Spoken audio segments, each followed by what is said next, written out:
Okay, should be recording.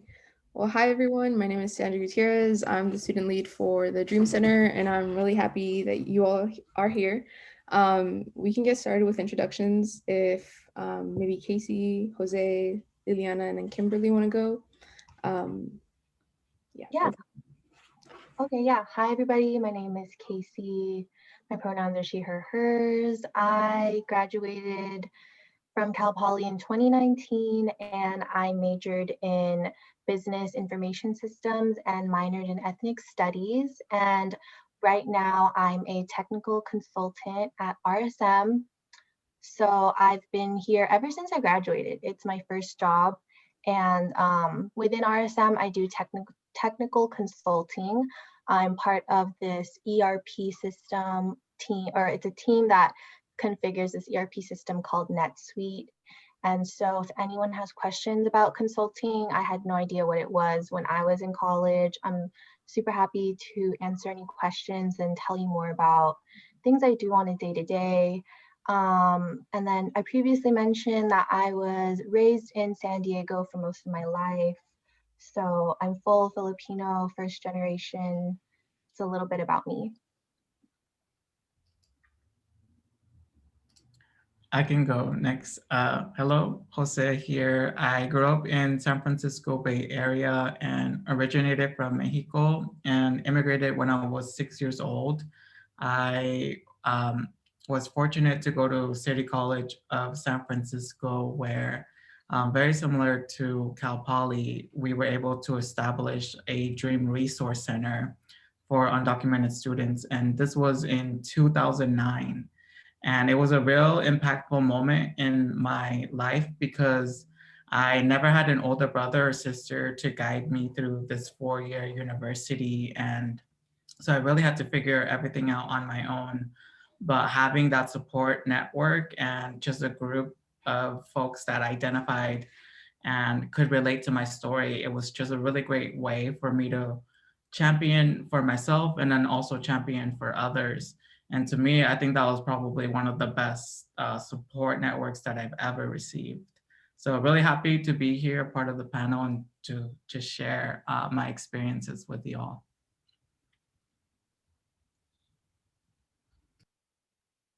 Great, I can go next. My name is Liliana, but I do go by Lily, so that works.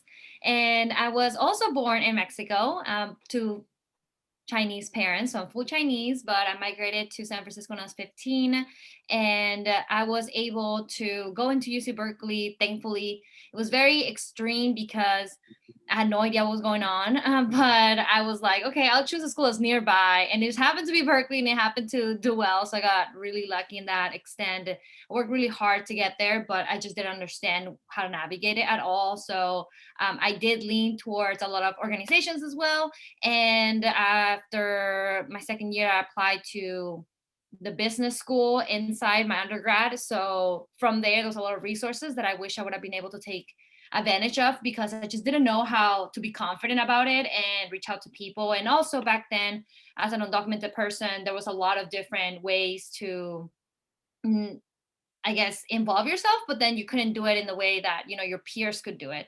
And so that was a very difficult journey, but I was able to join different organizations, and from there actually I found the UCLA Labor Center, and then they had a fellowship for undocumented people, and it was kind of like a big deal because they were kind of incorporating also tech into it. And so I was able to intern at Forward.us first. And then from there, I was able to become a coordinator to organize a hackathon with Netflix. So a lot of the strings were kind of being pulled. And so I got really excited that I was in the middle of all of that. But it did take a lot of work to kind of get out there and start talking about my story and knowing how to connect to people.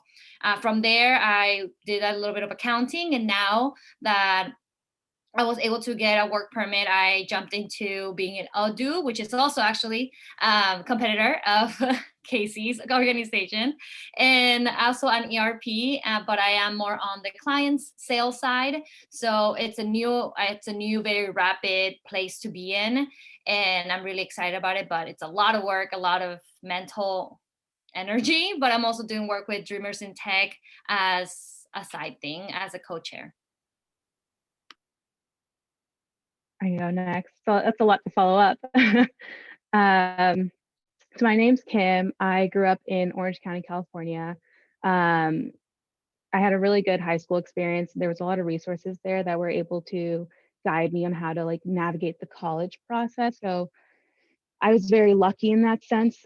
Being first gen, my parents immigrated from Mexico. So I'm the first person in my family to go to college, and I had no idea how to even begin having those conversations with my parents. They were also very involved, but we were all kind of running blind. But my high school was, like I said, they had a lot of resources. So they were able to like help us out, and I was able to actually go to University of San Francisco, so right across the bridge from Berkeley. And it was a great experience. And it's kind of the same story there as far as I jumped in. I was like, I don't know what I want to do. Let me be a business major. My dad has a small company, and I was like, it worked for him. Let me do it. And I made friends there. I joined business organizations. I asked questions to my professors, and that kind of led me down the route of going into accounting. And so from my sophomore year, I knew like accounting was where I wanted to end up. Um, and I joined a lot of accounting organizations. You know, from there I learned that there's this whole like recruitment process into getting into the big four accounting firms in, I think, globally. Um, and I ended up actually graduating with a job lined up at PwC, so PricewaterhouseCoopers. So thanks. So I'm familiar with RSM, also one of our competitors. Um, but I no longer work at PwC. I was there for 3 years. I'm actually now at a video game company. So if you guys are familiar with video games, I work at Take-Two now, Take-Two Interactive. So they make games like Grand Theft Auto, Red Dead Redemption. It's really cool. I love it. It's a really fun place to work. But definitely that period of jumping from college, you know, having all these resources available to me, and then jumping into the corporate world, especially a place like PwC that's so corporate and so tied to like so many big corporations that you're just like, wow. Like I was so overwhelmed. One of my like big clients was MasterCard, and so I was directly talking to controllers and like accounting managers in these places that like are pretty high up there, and you come in as like a 21-year-old, 22-year-old, and you're like, hey, you're doing this wrong. At least that's like the basis of my job at the time. And so it's very intimidating. But I was able to learn a lot. You know, there were some people there to guide me along the way, but a lot of the things I had to learn were the hard way, unfortunately. So I'm happy to help anyone discuss how to navigate that crazy world once you get into it. Awesome. Thank you all for introducing yourselves. I feel like it definitely sets the ground for everything we're going to talk about. I'm going to paste the first question in the chat and try to read it simultaneously. The first question is, what has been one of your biggest challenges as you pursued your academic and career goals? And what resources or orgs helped you along the way? And anyone can take it if you feel. I can go. Okay. I can go. I think academically, like I said, like I've always had people around me, like within my friends, in my schools, that kind of guided me along the way. But career-wise, that's where I kind of was running blind. I wasn't sure. I had an idea, but I wasn't like sure how to execute and how to even start. And what helped me was talking to my professors, being like, hey, you know, this is along the lines of what I wanted to do. And they kind of coached me, like they sat me down and were like, okay, well, if you want to go into accounting, maybe you should join the accounting societies. And from there, I joined one of the accounting fraternities. And then there they were like, okay, you should network with the recruiters when they come on campus, you know, go to meet the firms, which is I want to say they hold it like quarterly or every semester. Yeah, once a semester. And they just a bunch of recruiters from a bunch of different companies, tech and business related, will come and they'll just talk to you about their companies, let you know like what they're all about, their mission, their values. And that's where I actually met a PwC recruiter from the Orange County office. And we really hit it off because I really aligned with their values at the time, and everything that they were about. I thought they were such a cool company. And that kind of led me further down the recruitment process, where I think I started off my sophomore summer. Yeah, the summer before my sophomore year. It was like a 2-day retreat, if you will, where it was just a networking event essentially, and you just networked with so many people that were already at the firm, and then people who were looking to join the firm from other schools. So I know there was kids from Berkeley there were kids from USC, there were kids from UCLA, so it was a really wide pool. And then based on that, they were like, okay, yeah, we kind of like you, so we'll give you an internship offer. And then it kind of just progressed naturally that way. It's that once you get into it, it's so lineated how everything is going to follow that you kind of just flow through.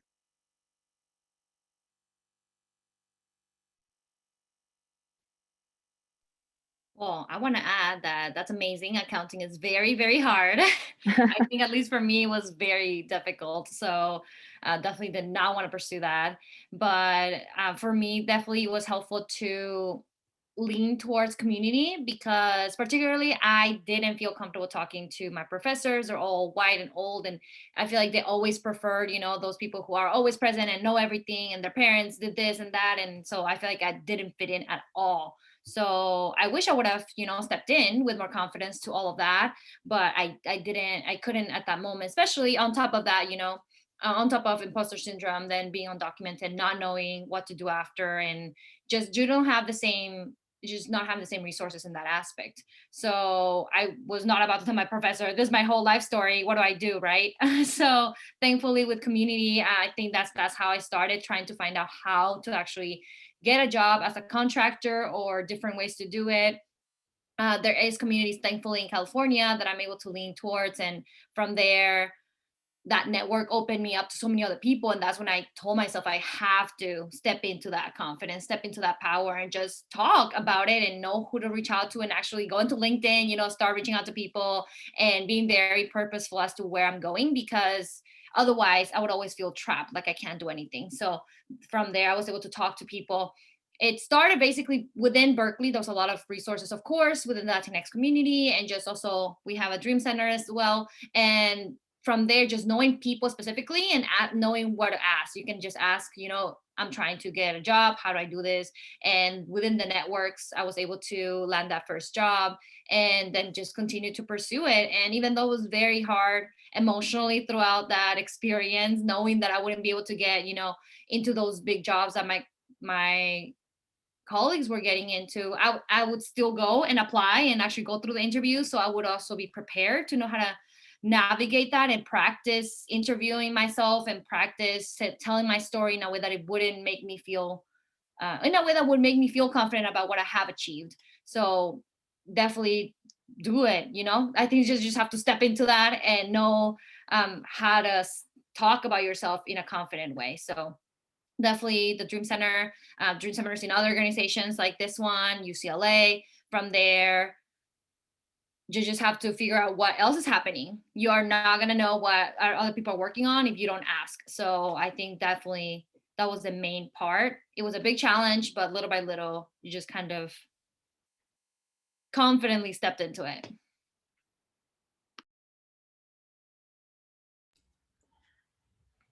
Thanks for sharing. For me, I would say starting with education, as I mentioned, no older brother. I also didn't know what to study. I was so confused as to what career I should take.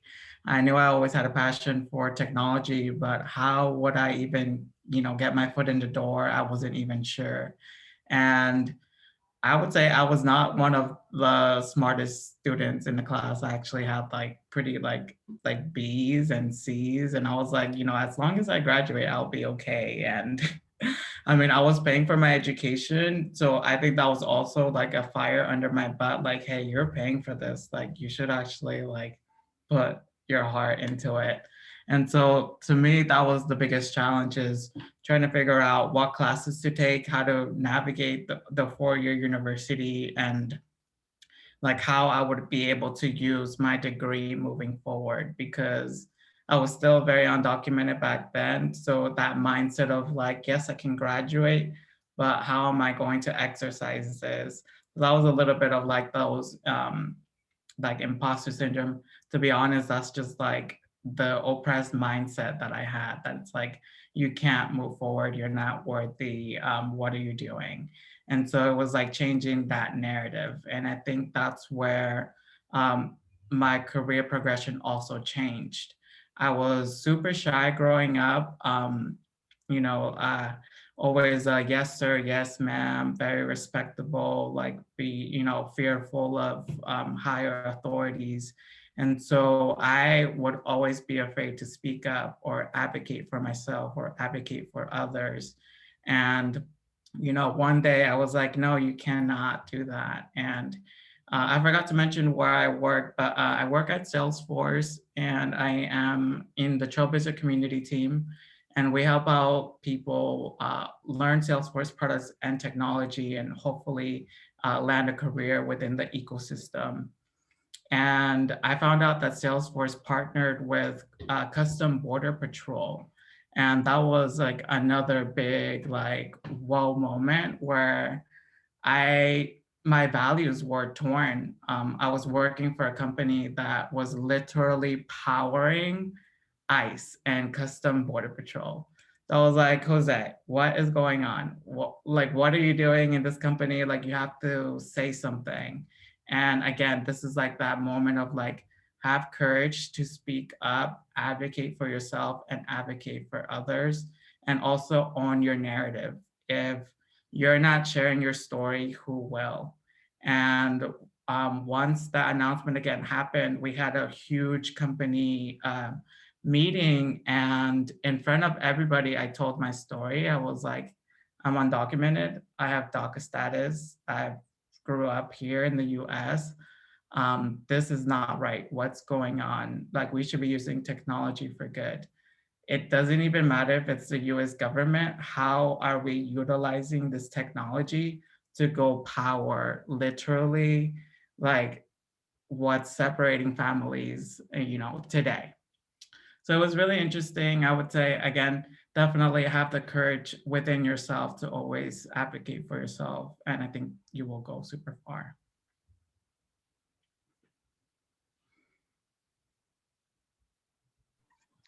I just want to echo everybody because I totally agree, especially Lily, finding your community that you trust and you can rely on. I think in college, it was like I was talking about earlier, it was really difficult to transition, assimilate into SLO. So once I was able to find those people that I could relate to, that I, felt that we were building community together, really helped me through, college, just through being a college student. It's so stressful. There's so much going on. We put ourselves through so much, always needing to be productive and doing something. And even in work too, RSM is not very diverse. So I have to look in, resource groups for women, for Asian people, for, just any minority, groups of minorities, to find people that I can relate to, that I want to, confide in. And if anyone hasn't yet, Brene Brown, she's so good. And I really recommend anyone just listening to her to get you through any way that you're feeling. If you're feeling, if you just want to be a better person, like I love her. I found her in the pandemic, and she talks just so much about empowering yourself, kind of how Jose was talking about, and just finding your own courage. So I really recommend her.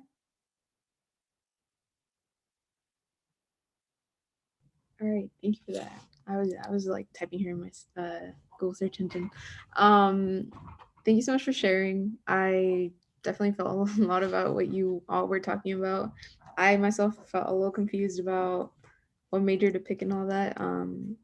Definitely it is important to find a safe space. All right, moving on to the next question, and I'll paste it in if it's in here. Yes. What has been one of your greatest accomplishments so far?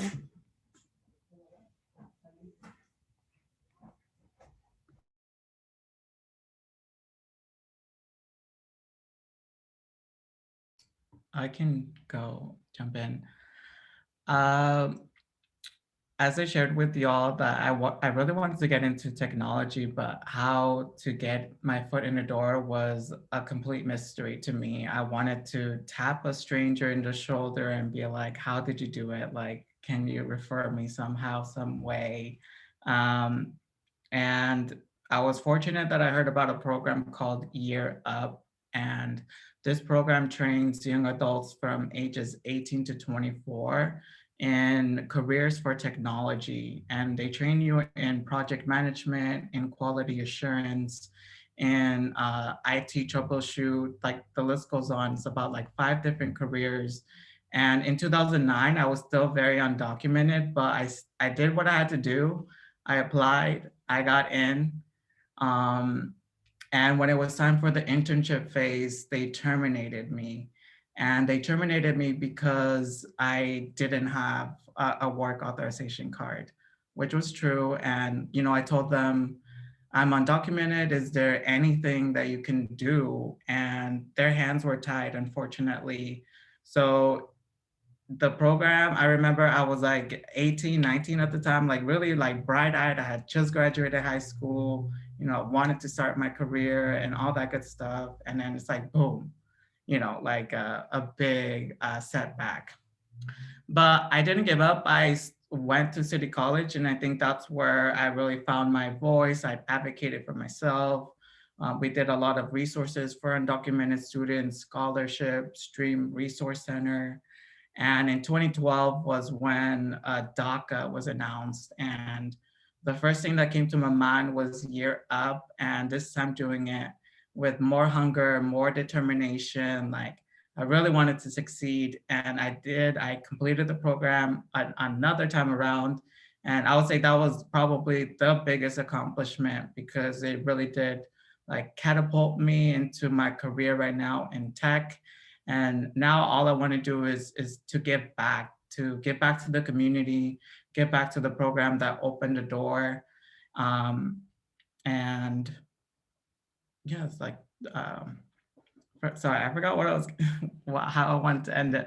Well, yes, that was just probably one of the biggest accomplishments is like doing it all over again. And, you know, I would say if anybody tells you no, like take that as an opportunity to challenge yourself and be like, all right, if it's no today, you know, turn around, watch me, I will do this tomorrow. And just never give up, like have that heart. Because again, that's the oppressed mindset. We're no longer oppressed.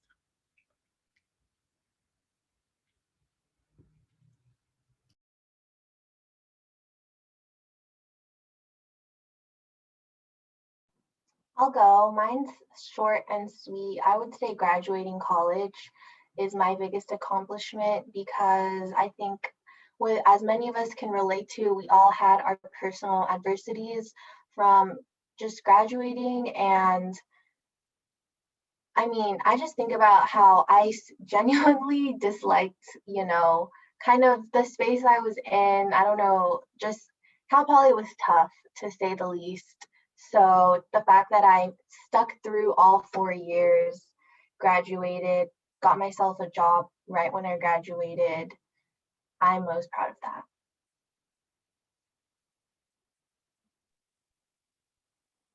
No, it's amazing. Thank you for sharing. It's a big question actually for me. I Yeah. don't know if I have anything specific. I would definitely say, yeah, graduating from college. Not that I didn't think I would, because I was always raised with the mentality that I needed to focus on school, but more about the way I guess the process, getting through it. I knew I would graduate, but getting through it and understanding that on my own, I did not have any family really in general here or to guide me anywhere. And then afterwards, recently, I was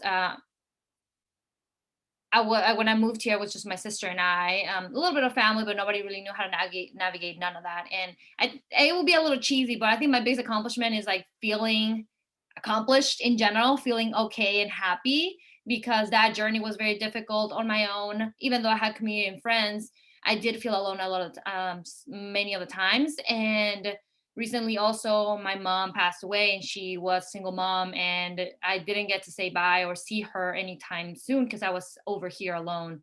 So I think that knowing that I'm okay and I'm still thriving, I'm still doing what I can do from all those lessons that she taught me and from the lessons that my community has taught me, and being able to hold myself up, I would say is definitely my biggest accomplishment.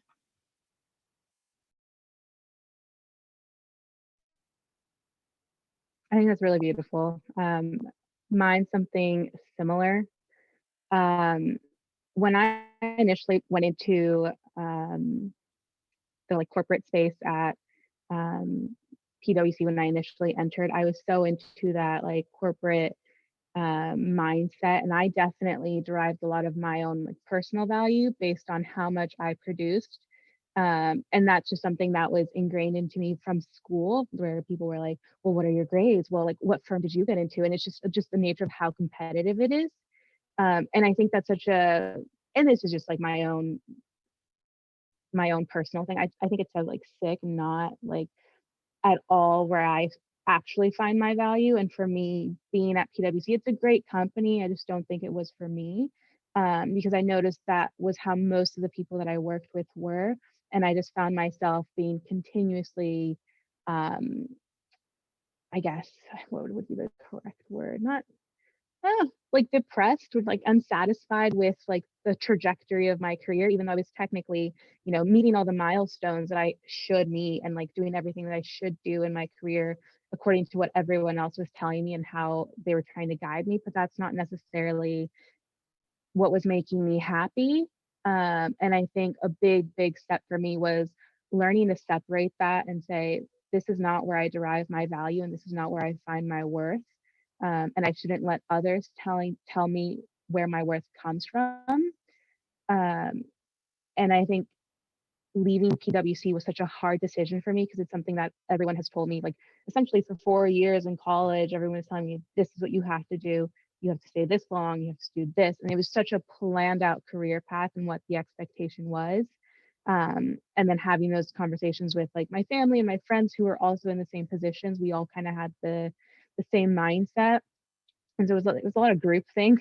So I was constantly being told these same ideas. And I think for me, learning that I don't have to listen to everyone. I am living my own life, living my own truth, and I can decide when it's okay for me to stop and when I can say, okay, this is enough.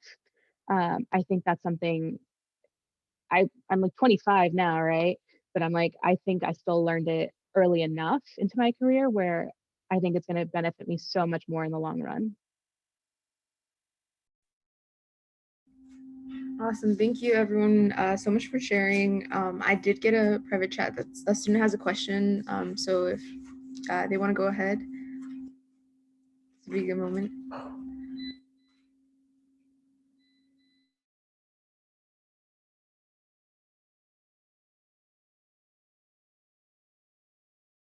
Sorry, I'll read it because I think they actually just left. They did say that unfortunately they had to leave, but they wanted to get a chance to ask.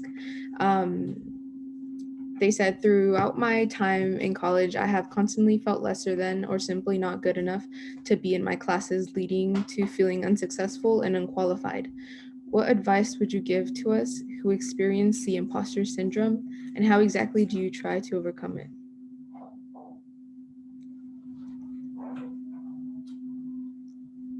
If anyone wants to answer. I can go. I think imposter syndrome is something definitely that I struggled with since high school. My high school was predominantly white, affluent kids that all like knew what they were doing. And then going into college, it was the same thing. I went to like a small liberal arts private school in the middle of San Francisco. And then I went into the corporate space where again, everyone was white and they all came from like obscenely rich families. And I was like, why are you doing this? I was like, why are you here? You have these insanely rich families. But then I constantly felt like I didn't belong, and like they somehow all knew more. They knew something that I didn't know, and they all knew something that I didn't know. I was missing something. I always felt like I was missing something. And then there were times, and this is why I'm always like, well, as hard as my like first 3 years into the working world were, I did learn a lot, because I think that helped me so much with my imposter syndrome, in the sense that I saw how much everyone struggled, and no matter how much everyone thinks that everyone else has it all together, has their life all sorted, they don't. No one knows what they're doing. And even like one of my biggest things was always like, these rich white kids know so much that I don't know. They have all these resources, like their parents have all these networks, their parents like have guided them their entire lives. They know how the game is played, and I don't. That was always my big thing. Um, and then I would hang out with them and talk with them, and I was like, you guys don't know anything. Like just the things that they would say, because I was always really involved with like all the social justice aspects at my school. That was something that was always deeply ingrained in us. And so they would say these like out of pocket things where I would just look at them and be like, what are you saying? Like, what are you talking about? And it's like, sure, maybe you have like this knowledge on this subject, but like you're actually not that smart. And maybe that's not the greatest way of looking at it, but that definitely helped me a lot to be like, okay, cool, you can do your job at the same rate that I can, like we do it on an equal level. Like you're not doing your job any better than I am. We're both on the same footing here. And then on top of that, like you're not actually that much smarter. You just have gotten to where you are because of the connections that your parents have, or because of how much money you have, or just how society works, and just because of the color of your skin allows you more privileges. And I was like, oh, okay. Once I figured that out and I was able to truly sit with it, because I know we all know this and we all like say it all the time, but I think it's different when you sit with it and see it in real life and you're like, oh, okay. I think if anything, it just upsets me now.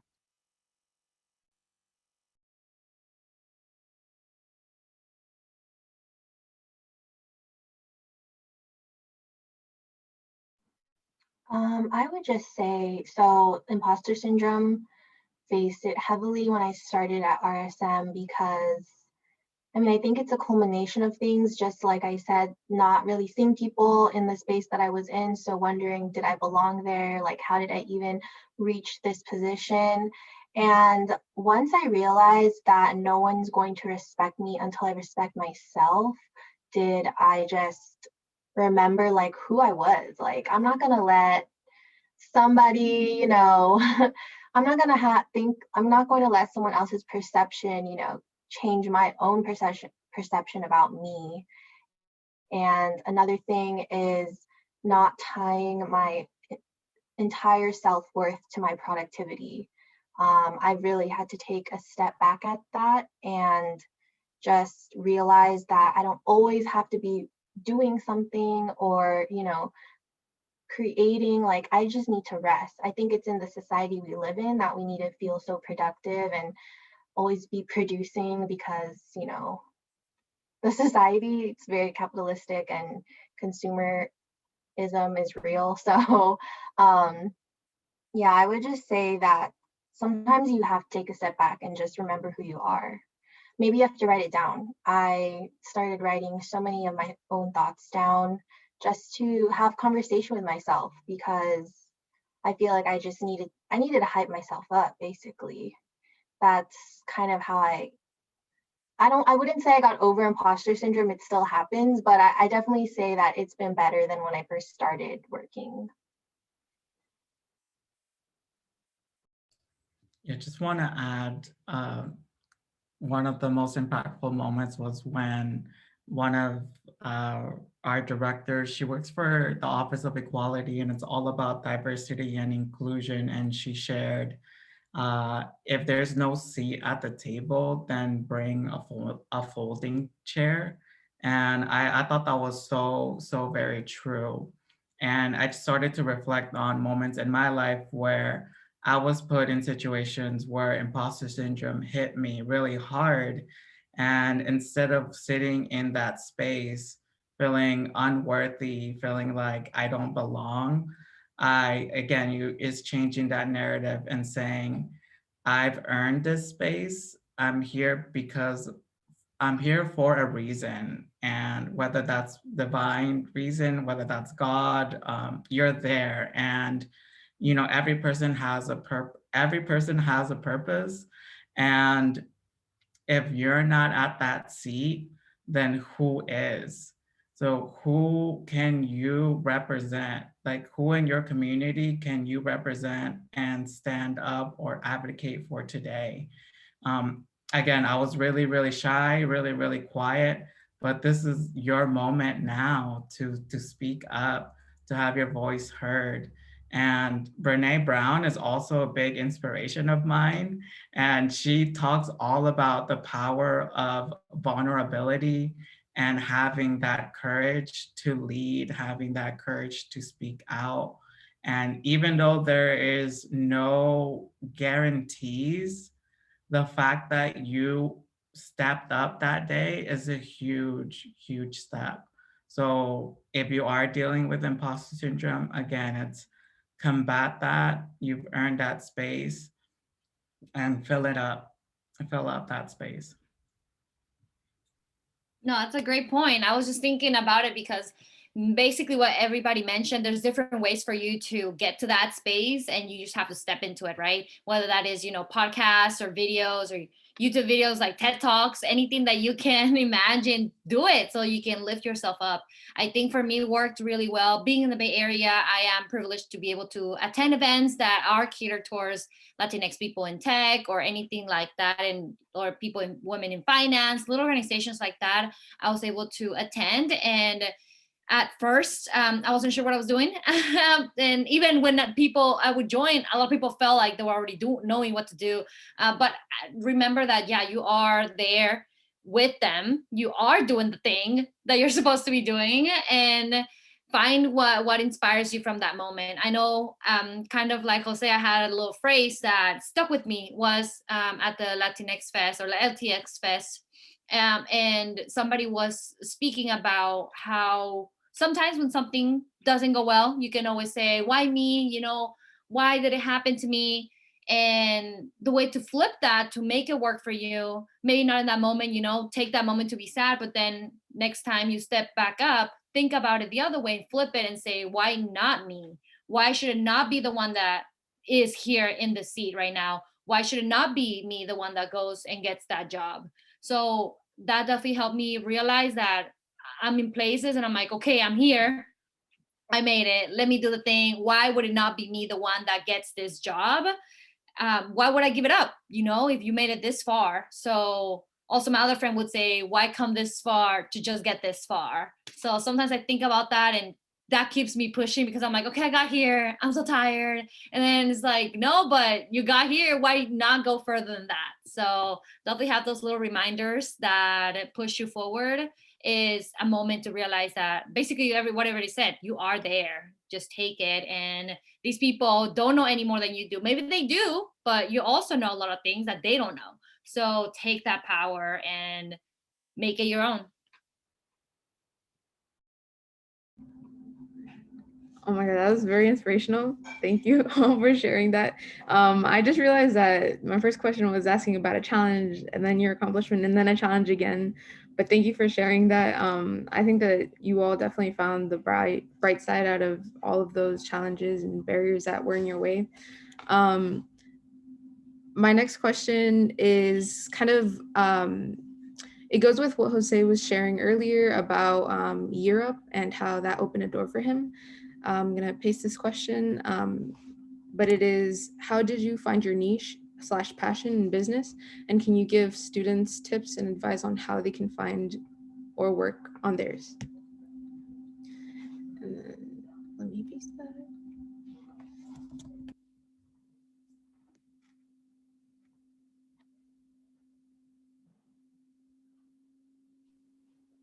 I can go.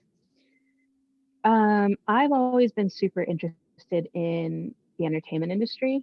Um, I grew up in Southern California, so I was always surrounded by it, and I was like, "Oh, okay, movies, that's cool."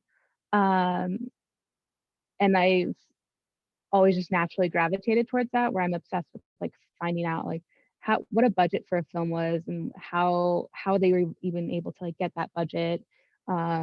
All that kind of information I just was so interesting to me. And so going into business, that was like my initial plan, but then I landed into accounting because I was good at it. And I was like, okay, well, I can go here and kind of segue into what I want to do, which is where I'm at now, where now I work at it's in the same, it's like in the entertainment field since it's a video game company and I'm learning a lot of the same accounting wise, it's the same background knowledge that you would use for films where you're learning like royalties and how like things are paid or like when you pay actors and stuff like that. And so like my plan is to be able to leverage this experience so that I can continue that into my passion, which is the entertainment industry. But a lot of that came like a lot of this plan came from a lot of discussions with friends and family who were like, well, Kim, what do you want to do? Like, what do you like? You know? Um, and I was always telling them like how much I just enjoyed entertainment and like, and not just film, like music and um, television, like all of it is so interesting to me. And so now I have a lot of friends now that work at Disney because I've just learned that I should network with people who are in those spaces that I want to be in and ask them like how they got there. Sometimes I'll send um, it's so weird. Sometimes I'll send just random LinkedIn messages to people who work at companies that I want to work for. Maybe not now, but down the line and just ask them. I just pick their brain. There's people that will respond. It's so uncomfortable to do because you're like, this person's not going to respond. This person's going to think I'm weird. I just stalked their LinkedIn page. Um, but every so often, like you get lucky and someone's willing to take some time to talk to you, and you can learn a lot from people's lived experiences. And I think that's so beneficial.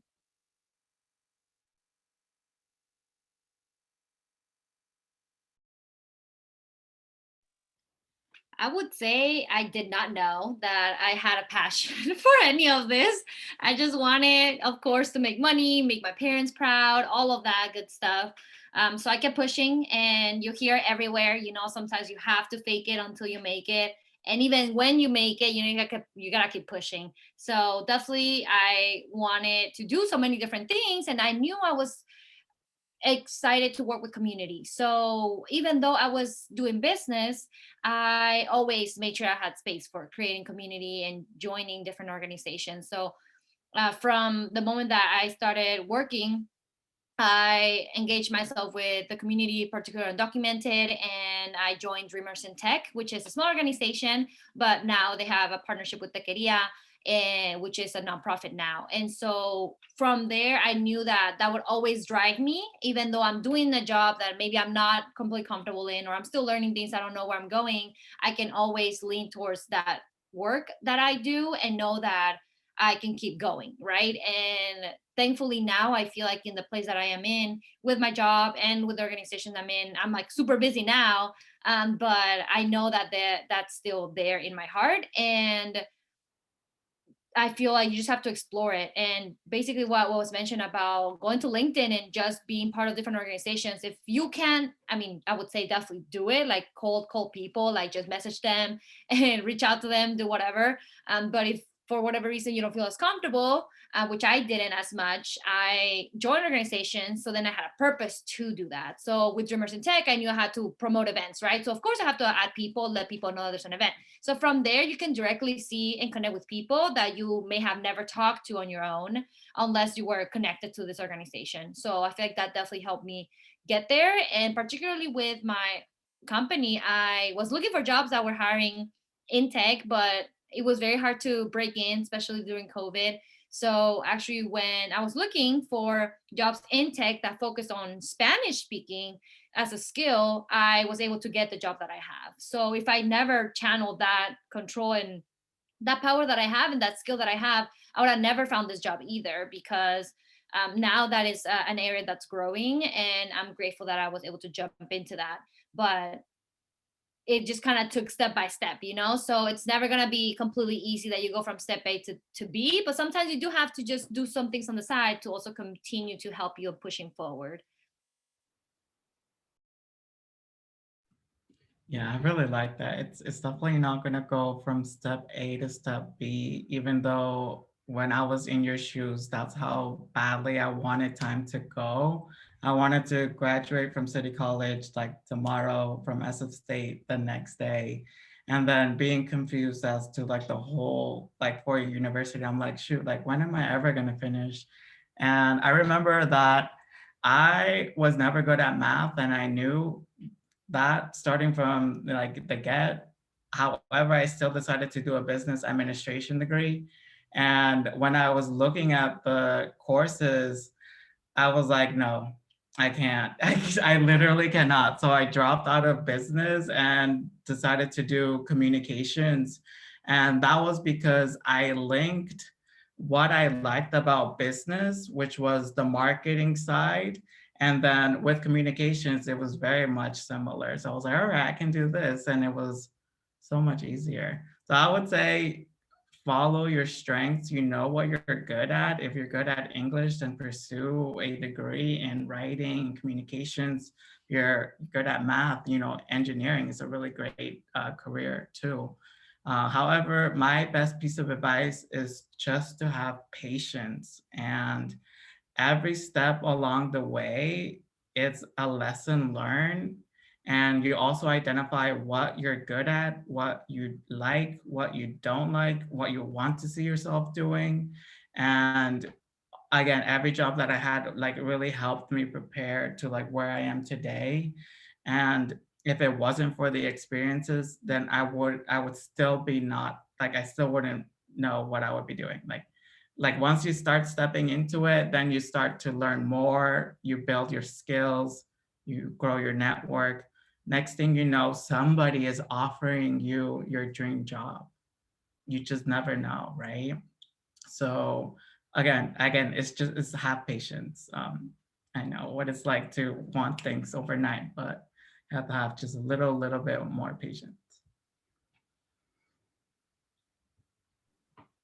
I will echo everybody again with, you know, if you're not sure or you're still unsure about what you're looking for in your job or what you're even passionate about, then just definitely try it. I think sometimes myself, like for some reason, I'm almost too scared to try something new, or I just automatically think it's going to lead me to failure when in fact, you know, not even trying it is already setting myself up for failure. So for example, my job right now, being a technical consultant, I had no idea that this is the job that I wanted, but here I am trying it out, and you know, I'm learning from it. You know, maybe RSM, you know, isn't my last job. It's really just my first job, but at the end of the day, I know that I'm learning something from it. I'm building my foundation as a professional, and yeah, I just want to echo everybody with what everyone was saying about reaching out to people on LinkedIn through, you know, that are in companies you want to be in, or, you know, staying curious, knowing your strengths. I think it's all so good. And yeah, just we're all so young right now. So we just have to keep trying until we find something we like while being patient, like Jose said.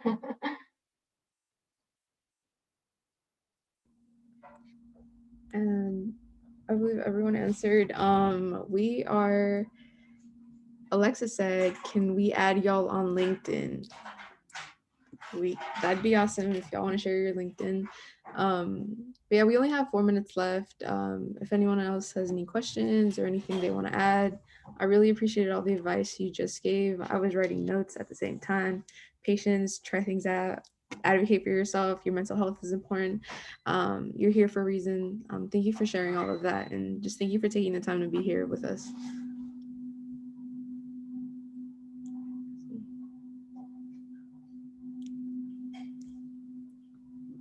Thank you, Sandra. I really appreciate you organizing this. And I know it's, you know, not easy holding Zoom events in today's reality. So thank you for finding us and I'm definitely, send me another invite if you have one. I'll be sure to join. Thank you so much. Yeah, same. Thank you so much for being here and kind of going past this, I guess, keep joining events, going to other ones that, you might find people like us or even more. So it's definitely worth it.